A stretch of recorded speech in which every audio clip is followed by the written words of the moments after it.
Over the past week, I've been calling family and friends, checking in on them to see how they're doing in the midst of this crisis. We share feelings of anxiety and fear about the wave that's coming, and that strange, surreal feeling of watching our world coming to an abrupt halt.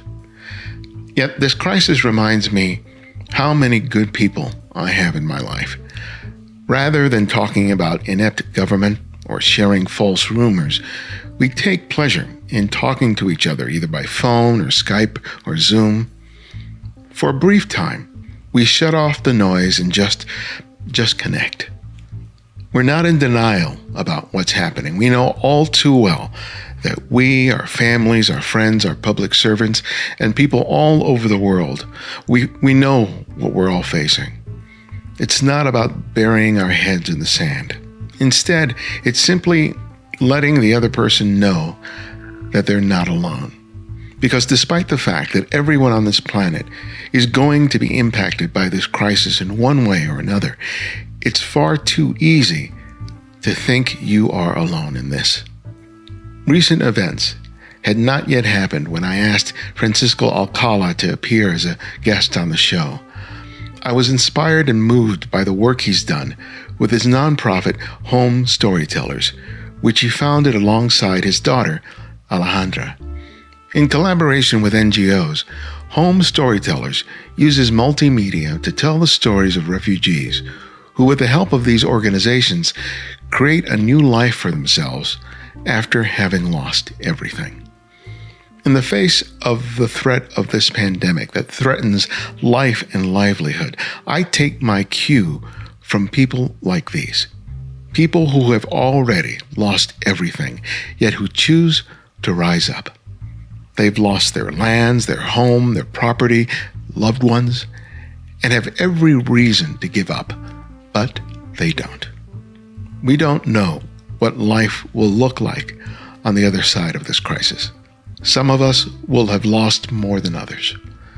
But regardless of its individual impact on any of us, we don't have to feel powerless. We can still watch out for each other and let the other know that no matter what happens, we're standing here with you. You never have to be alone. None of us do. This is Ibarian X, and welcome back to The Candid Frame. Well, welcome to the show. I was really glad I found out about your organization and your story. It's really inspiring and on a variety of different ways. So welcome. Thank you very much. It's a pleasure to be here with you and having learned that you have done this so many times. I think like more than 500 now. So it is terrific. Thank you. Considering all the things going on around the world, I was glad that we were still able to sit down and do this. So thank you for that. And I think it's also kind of timely because with all the things that are happening all over the world with the virus and so much fear in the world, one of the ways that I have been keeping my head on my shoulders and not falling into fear and despair has been the recognition that there have been other people who have gone through and have survived through much more difficult circumstances than at least that we've experienced thus far. And I've really kind of taken heart in that despite what difficulties may lay ahead, that we as people have often been able to not just survive, but to rise above those circumstances. And I think that the stories that you are telling of refugees are perfect examples of that, of people who have literally lost everything and yet still persist in having hope for themselves, for their families, and the future. And though I do want to talk specifically about your organization and what you guys have done, I'm curious to hear how your work with these people, especially with respect to telling their stories, has given you a perspective in terms of what's happening to all of us right now. Yeah, well, I mean, it has been a process that really has changed me, and it has changed my daughter, who is my partner in Home Storytellers. She's co-founder, and by the way, is the nicest thing to be able to work with your daughter doing some good. So it's just a terrific experience. But we have gone through this experience together, and when we started focusing on migration in general, because that was a topic that was really interesting to us, because we have moved around the world, and we also have seen very closely here in Mexico a lot of migration to the US, and people leaving the country for economic reasons. And then we started realizing that in that world of migration, there is a group of people that are probably the most vulnerable people, which is exactly what you're talking about. The people that have no choice but leaving everything, leaving their home, leaving their families, leaving their culture, and going to a place that is, really foreign to them, without nothing in their hands, and in many cases don't even know how to speak the language in the place where they go. So it's very difficult to describe.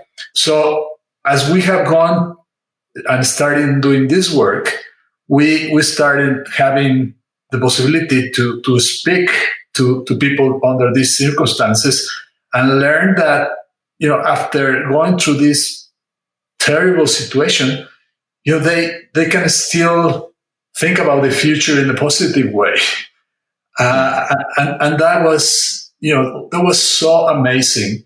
That, as I said, has changed me personally, because now I'm even more motivated to try to help and do something for people that are under those circumstances. And I tell you, when we went to the refugee camp in Malawi, and being around 42,000 people that are under those circumstances was definitely life-changing.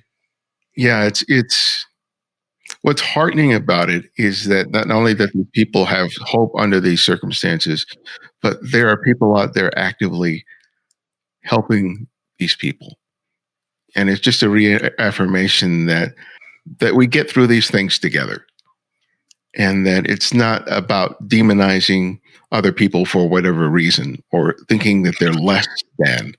Your work with Home Storytellers really reveals something that should be obvious to us, but is so easily forgotten: the fact that these are people. These are people who have the same desires and needs and wants as anyone else. And though their circumstances may be markedly different, that at the heart, it's just another person who, despite the fact that they live under very disparate circumstances, that we shouldn't think of them as so different that we can't empathize and sympathize with them. And your first film, Hot Dogs and a Tricycle, really spoke to that for me, which was really beautiful. Tell me about why you decided to do this kind of work, because you had a 30+ year career at Kellogg.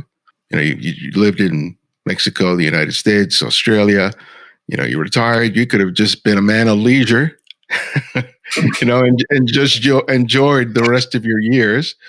Why did you want to sort of reinvent yourself in this particular way? Yeah, and believe me, I get a lot of questions about that very, very frequently, because it's tough work. Because to do the type of work that we do, we depend on a lot of people, and because we are running a nonprofit, we depend on people helping us or partnering with us to achieve these goals. So it's very hard work, and when you're a small organization that is starting, it's even harder, because not a lot of people know you, and not a lot of people understand exactly what you're trying to do. So it's a long process. But coming back to your question, I had a great career with Kellogg's. Believe me, I enjoy it a lot.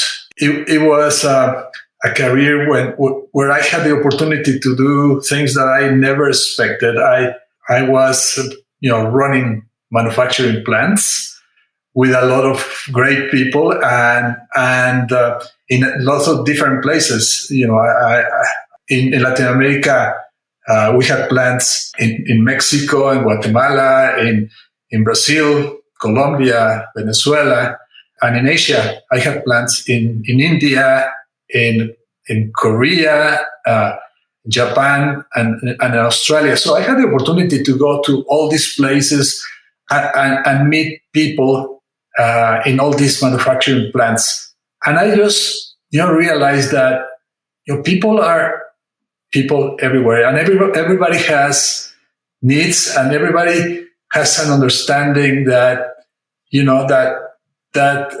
if you treat people as people, they're gonna give everything they can to help you succeed. And so through my years with Kellogg's, that was probably one of the biggest learning that I had. It doesn't matter that somebody that is at the lowest level in the plant. If you treat that person as a human being and you give them a space to grow, these people are going to be just reacting very positively and give everything to succeed. So that was an experience that I don't change for anything, and I think that's probably one of the reasons that I started feeling that I had received too much during those years. I started feeling the need that I had to give. So it was, believe me, it was comfortable. It was comfortable. I had an assistant. I had somebody driving my car. So it was pretty comfortable life. So giving that up, it took some strength because financially it was also quite comfortable. So it took me, like a few years to give it up, and a lot of discussions with my wife. So because it's something that you cannot do alone. Eventually I felt that and I was 51 when I decided to leave Kellogg's. So I had a lot of energy and a lot of passion to do what we're doing today, and of course a lot of love for photography. I read that you got sort of introduced to photography with a gift from your coworkers, I guess, when you retired, when you got your first digital camera in your 50s. That's really kind of when that interest in photography that inspired what led to today. But that's quite a leap from becoming an enthusiast in terms of a photographer to now running a nonprofit that revolves around photography, video, storytelling, and working with organizations all over the world. Tell me about that, because a lot of people would just go, okay, I got a camera, I'm retired, I'm just going to get a 600 millimeter lens and go to Florida and take pictures of lots of birds. Nothing against that, but it was a much harder, a little harder path in life than that. Yeah, it was an interesting story because I was leaving towards Australia to take over the manufacturing facilities in Asia Pacific. We have a go away party with my team in Battle Creek, Michigan. Suddenly they decided to give me a little gift. At that time, this was a 2.1 megapixel point and shoot camera. It was my first experience with a digital camera. So we moved to Australia, and it was a very different place and a great place with a lot of things to photograph. And as probably everybody that starts in photography, you start shooting everything until you start realizing what are the important subjects to you. So I started doing that, getting a lot of photography books, a lot of photography magazine. Then I started realizing that this was coming natural to me. It was not like framing something. It was coming natural to me, and I said, I think I'm becoming more serious about photography, and I started looking for programs where I could formalize my education. So, because, I am a believer that you can never stop learning. I mean, this is a lifelong thing. When I did a master in business administration earlier in my career in Kellogg's, but at this point, I wanted to get really serious about photography. So I learned about the program with the Academy of Fire University, which was an online program. And because I was still working with Kellogg's, it makes sense. So I started taking one class per semester. So it was a very, very slow process, but I was doing my homework on weekends and taking the classes after work. So it was tough, but I was enjoying it so much. And if you do this program full time, is 4 years. So imagine doing it the way that I was doing it. It was going to be forever. So that was a bit of a trigger for me to start thinking, if I'm going to be serious about this, I need to start thinking about retiring from Kellogg's. And that's when I started my conversations and with my wife and looking financially, how can we do it? So by the end of 2013, I left Kellogg's and basically focused full-time in completing the Master in Fine Arts. So where did the idea for Home Storytellers come about? Because it's an amazing effort that you guys are making, and I think photographers working with nonprofits is a big part of a lot of the work that a lot of documentary style photojournalists actively do. But you didn't come from that legacy, so for you, you're at a slight sort of disadvantage. So tell me about how this idea came about. And what were some of the challenges you faced in actually making it happen? Yeah, I mean, it's like everything starts with a vision. It's like, I started thinking, I love photography. I love visual storytelling, and I really want to do some good. So my vision was, how can I put together a project that works on the intersection of visual storytelling and social good. And at the beginning, this was just a vision, and I had no idea how to do it. Mm-hmm. Zero. So, but a vision drives that you're passionate about. It just drives you hard. It's like you want to keep going, and you don't have all the answers at the beginning, but if you keep working very hard on it, you eventually start seeing some light. So at this point, the Academy of Fire University was incredibly helpful because, you have to do a thesis, and you have to decide, first you have to decide in which direction of photography you're going to be focusing on. You can focus on fine art, you can focus on documentary photography, or you can focus on commercial photography.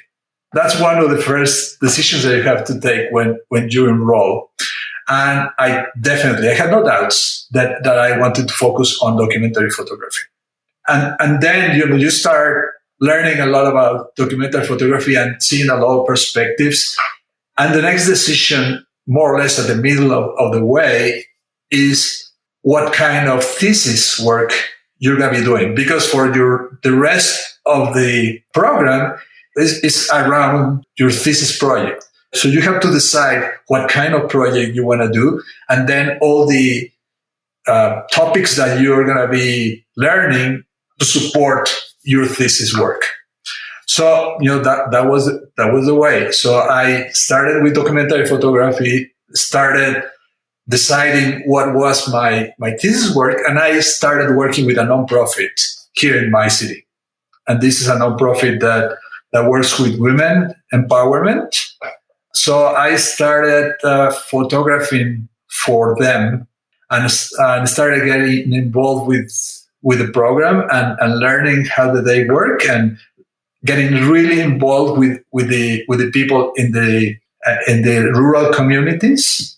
And I was going to the rural communities every single weekend. It took me 2 hours to get there from my city, but I would go there, spend time with the women, make some shots, and so this process went on for about 3 years.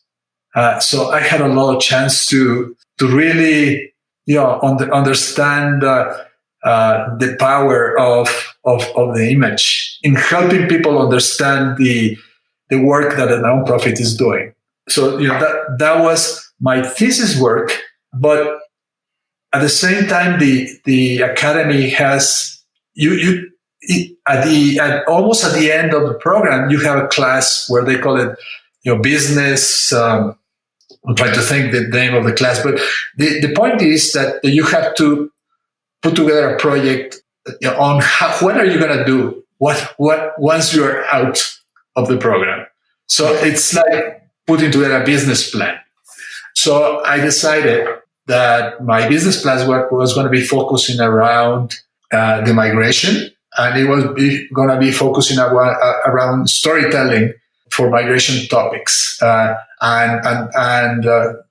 that pushed me to put together a business plan that became the basis of Home Storytellers.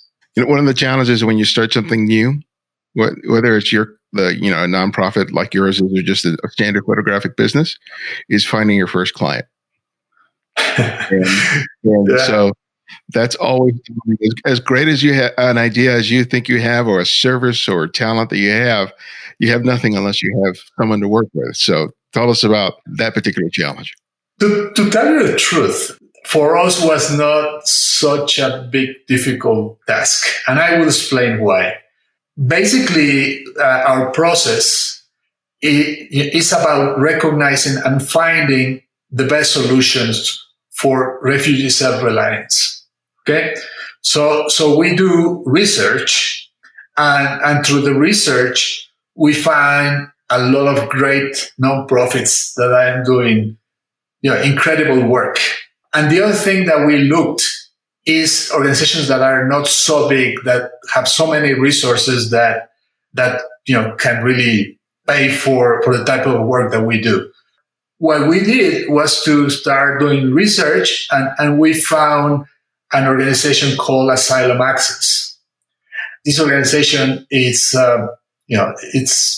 it's not huge, but it has a nice size and great programs in different parts of the world.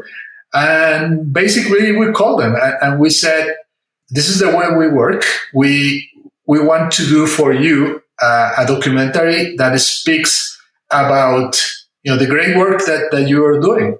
So I started talking with Lisa D'Annunzio, who is the person in charge of development for that organization. I explained the process. She went back to the leadership of the organization, and they said, "Yeah, I mean, this makes a lot of sense." In that particular partnership, we were responsible to fundraise to do the documentary.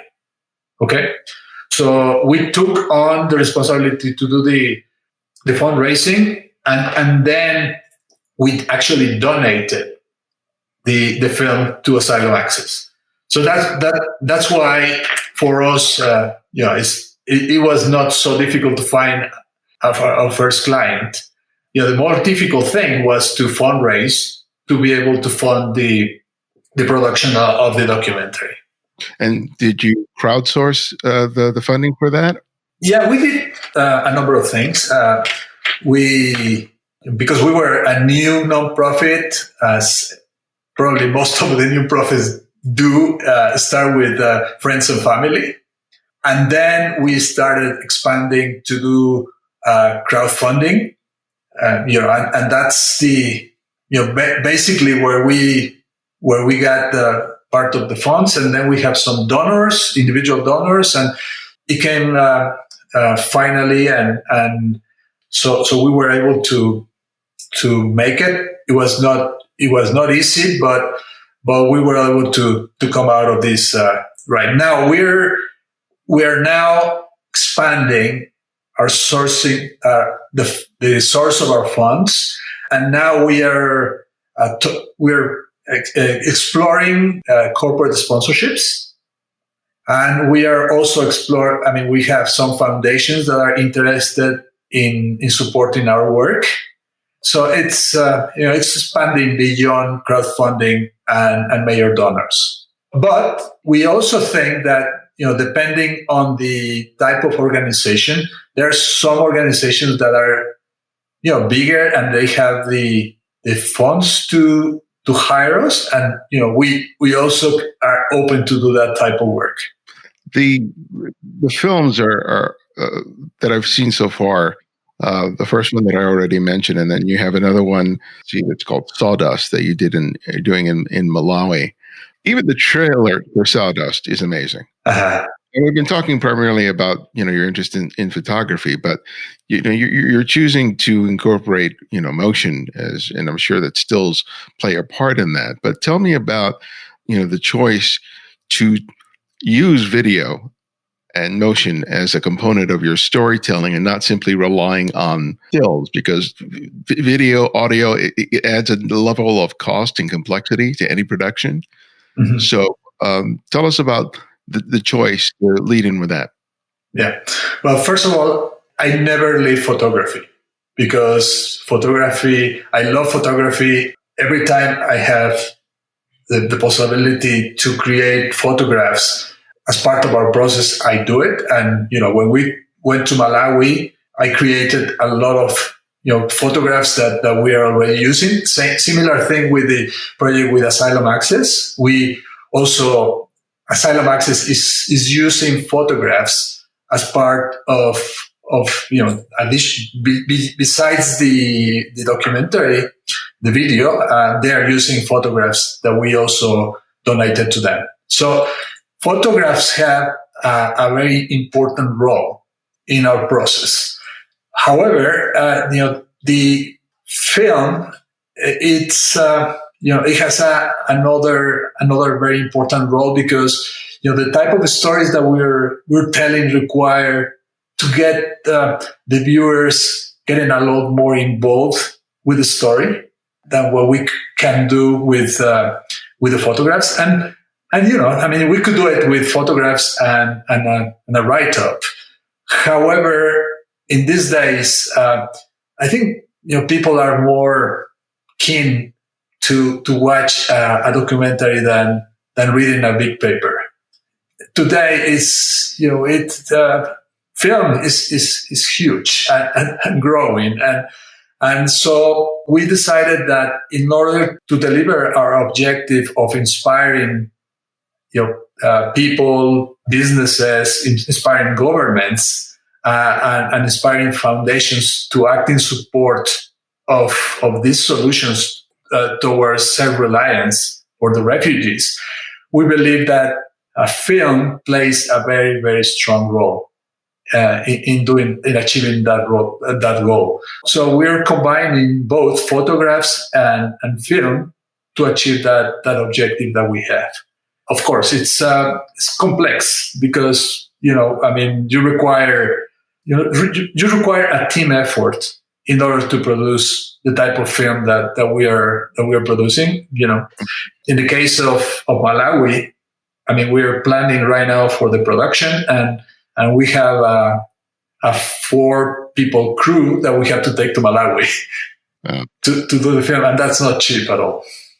So tell me what kind of difference that the first film that you did for Asylum Access made in terms of that organization's ability to get the word out and also to fundraise. We can talk about hot dogs on a tricycle as a proof of concept. The thing that has been really interesting, and this comes from Asylum Access because they keep feeding us the benefits that they are having, by using the film.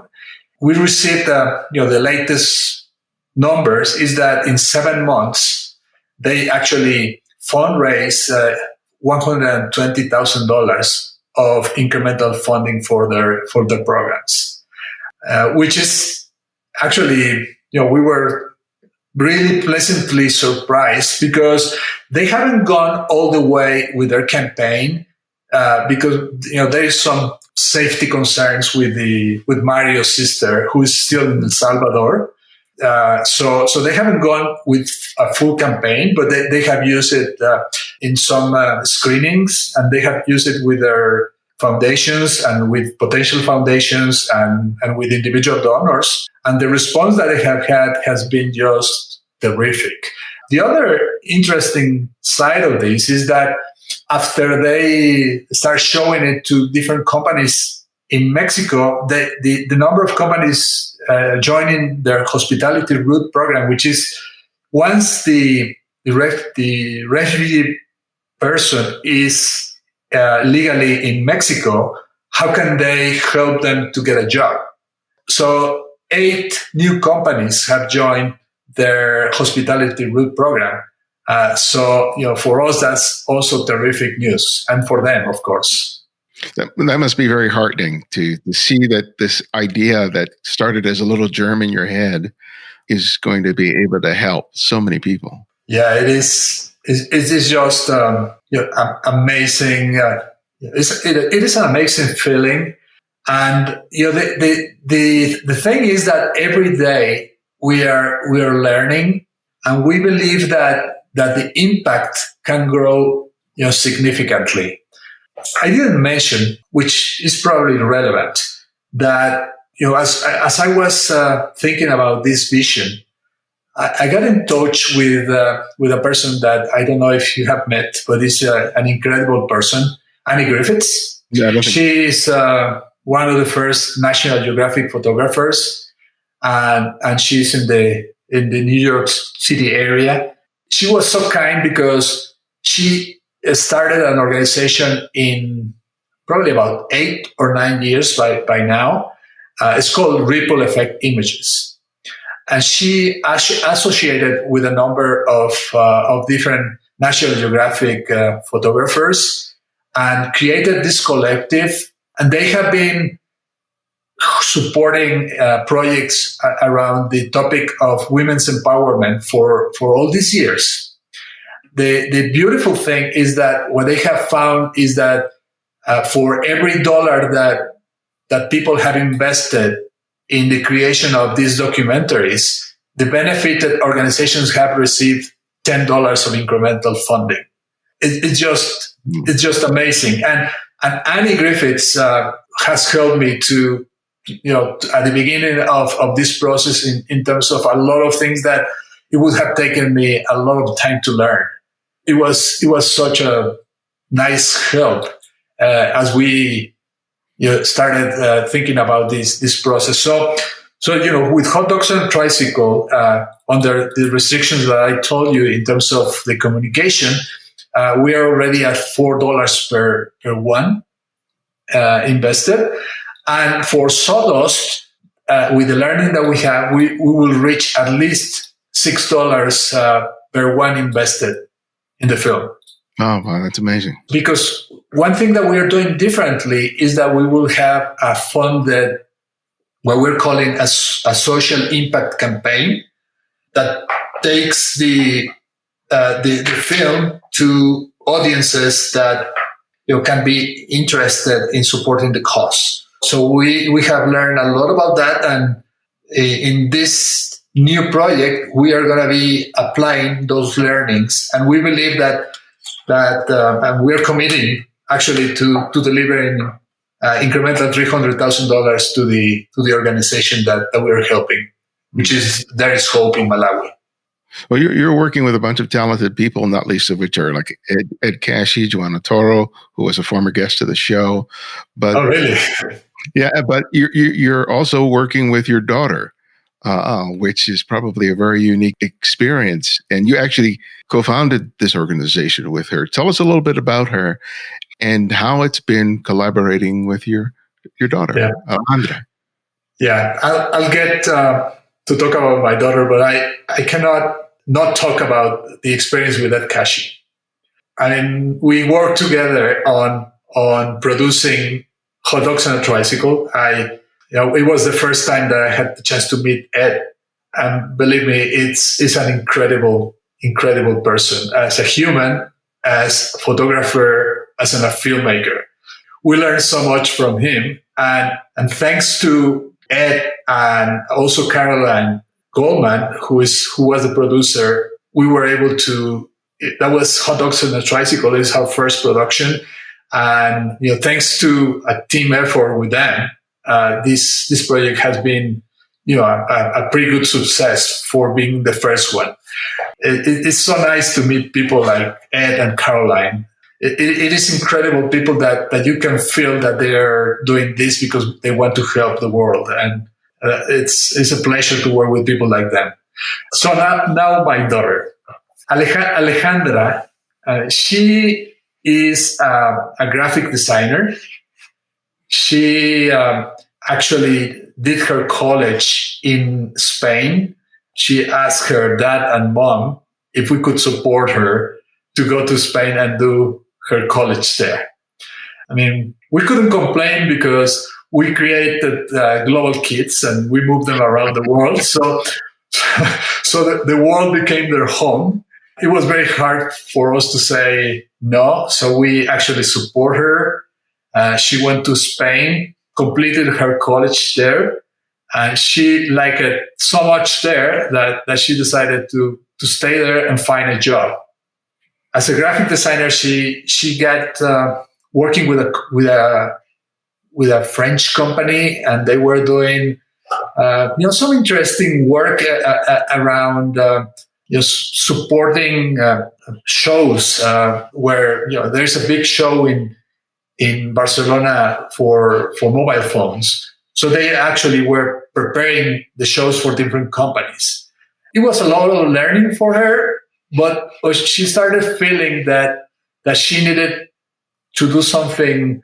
And I think that has to do with millennials, that they come with that chip. So my daughter started feeling that it was not everything about money, and that she wanted to do some more meaningful thing.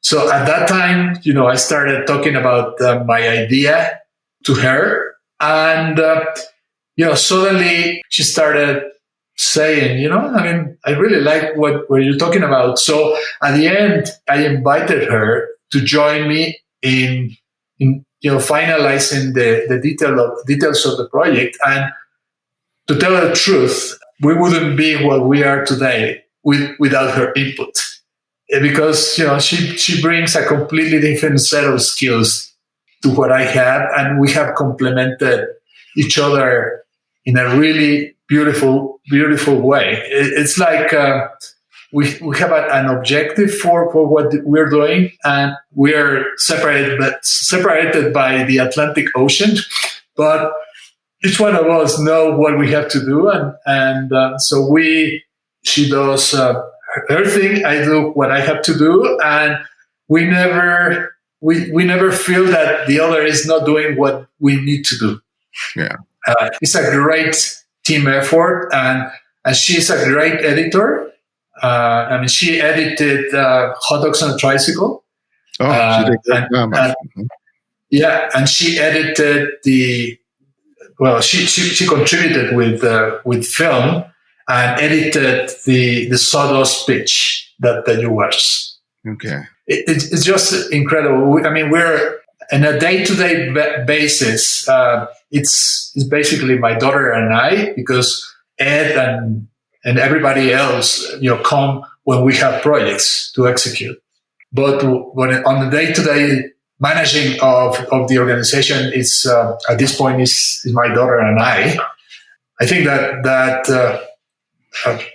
the amount of work that we have done it's a lot, and it's a pleasure to be working with my daughter. We talk every day on a video conference, so it has actually brought us together in an incredible way. Yeah, I would think, because when the child becomes an adult, the relationship sort of has to change out of just necessity of the fact that, that one person has gotten older, they're no longer a child. But I'm sure that for the parent, it's a little difficult to sort of get adjusted to that idea because to them they're always the kid. But given that, what do you feel that this collaboration with your daughter has taught you about your daughter that you wouldn't have? Okay, so I told her a few days ago, I think I told her, but definitely I thought about it. It's like every day I am learning from my daughter. I hope she learned a lot from me when she grew, but now it's like every day I'm learning so much from her, and it is her passion for what she is doing. It's the speed of, as I said, this generation comes with a very interesting way of seeing the world and incredibly effective in navigating through a number of things that it takes me a long time to do. If I start doing research in internet, it takes me a long time to find things. You're not alone. But I see the speed on how she finds things, and it's just I just get incredibly amazed. The other thing, it's another example because we are trying to figure out a more effective way to communicate what we do and why we do it. A couple of days ago, she came with a really interesting concept that I said to her, this is exactly where we want to go. She called it radical empathy. Mm. When we are talking about people that is, in the other side of the world, and we are talking about people that are so removed from everybody else. At the beginning, you said, we have to consider these people and person like with the needs like we all have, but it's so difficult for people to get away from a concept that is a refugee, and put a name to a person and start trying to feel what these people, these individuals are feeling and how they are experiencing life in a way that we don't have a clue. How can they survive under these circumstances? So as we think about our films, we're starting to talk about this idea of radical empathy because, we want to get people as close as possible to Mario or to Jack. You can feel it with Mario. We're bringing you to his place, very small place. And and by the way, we didn't put the Cocoa Krispies box in there from Kellogg's. It was right there. But, you give a little bit of details of the life of Mario, and you start feeling, this is just like me. He's preparing his coffee and he's washing his clothes. We are talking about, how can we make people to be so close to the person that is under those circumstances that there is this empathy, or as my daughter called it, radical empathy, that transform us and to say, I need to do something. Whatever is in my hands to do, maybe it's just to give $10, or maybe it's to do something really big, like pushing to change a law. But that's okay. Everybody is going to have different circumstances to do, but the idea of doing something is what we want to achieve, because we need a lot of people to help. And we're talking about right now more than 25 million refugees in the world and about 70 million displaced people. It requires lots of resources. Yeah. Well, my last question that I ask each guest is I ask them to recommend another photographer for our listeners to discover and explore. And it can be anyone, someone you've long admired or someone you've recently discovered. So who would that one photographer be and why? Yeah, well, it's, I had a mentor in my Master in Fine Arts. And I learned so much from him that I think I would recommend. His name is David Bowman. I don't know if you have David heard. Bowman? David Bowman. The Bowman, okay. Bouman. Okay. So David was incredible in helping me define a style in my photography. I spent a whole semester, having discussions with him and going over my photographs and receiving feedback and questioning why you do what you do and focusing on being deliberate about my photography. It's not like you just go and photograph. You have to be deliberate about your photography. I learned a lot, and my style it has to do a lot with the interactions that I had with David Bowman. He's in the Minnesota area. He's a great photographer and a great person. Well, thank you for the recommendations. Thank you for your time, and thank you for the work that you're doing, man. It's great.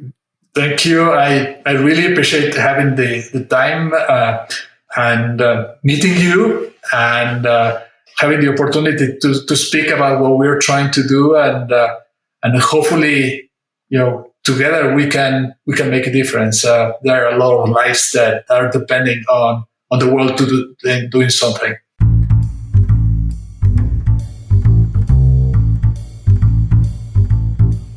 Despite everything that's happening, I want you to know that we're here for you. We are still going to produce the show, though coming episodes will likely reflect our current circumstances. I want the Candid Frame to be a port in the storm for you in the coming weeks. I know that moments like this can give rise to fear of economic insecurity. I share them with you. So I don't ask for your support lightly. But if you can, I hope that you will support the show through our Patreon effort by contributing $5 or more a month. And if you're already a Patreon supporter, I hope that you would continue doing so. I'm using those resources to not only continue producing these weekly episodes, but to create some other content as we face this challenge together. So sign up today by visiting patreon.com/thecandidframe. Thanks. Thanks to Francisco for joining us. Find out more about Home Storytellers and the great work that they're doing by visiting homestorytellers.org. And if you're a devoted listener and subscribe to the show, write us a review on whatever service you listen to podcasts. Those reviews have led people to take a chance on our show and allowed us to grow. Along with my recent book, Making Photographs, Developing a Personal Visual Workflow, I just released my latest ebook, 9 Pictures, 9 Stories, Volume 2. The first one got a great response, and I'm back with a follow-up where I discuss the stories behind 9 images that I created last year. It's only $8, and your purchase is another way you can support the show. Purchase that and any of my previously published ebooks by visiting the website. You can also subscribe to our YouTube channel and our mailing list. On the YouTube channel, I offer critiques on images submitted by TCF listeners like you, while the mailing list keeps you updated with all TCF events, including workshops, special events, and more. Sign up today. And remember, you can support the show by contributing to our Patreon effort or donating through PayPal. Thanks to Chuck Miller, James Burke, and Mark Thomas for their recent contributions. I can't thank you enough. And if you found that you can't find every episode of the show on whatever service you use, download the Candid Frame app, which is available for both Apple iOS and Android. And because of your generosity, it's free to download and use. No additional purchases are required. The Candid Frame's audio engineer is Martin Taylor, who you can find at theothermartintaylor.com. The show's senior producer is Cynthia Parker. And our music is from Kevin MacLeod, whose royalty-free music can be found at incompetech.com. And this is Ibarian X, and this is The Candid Frame.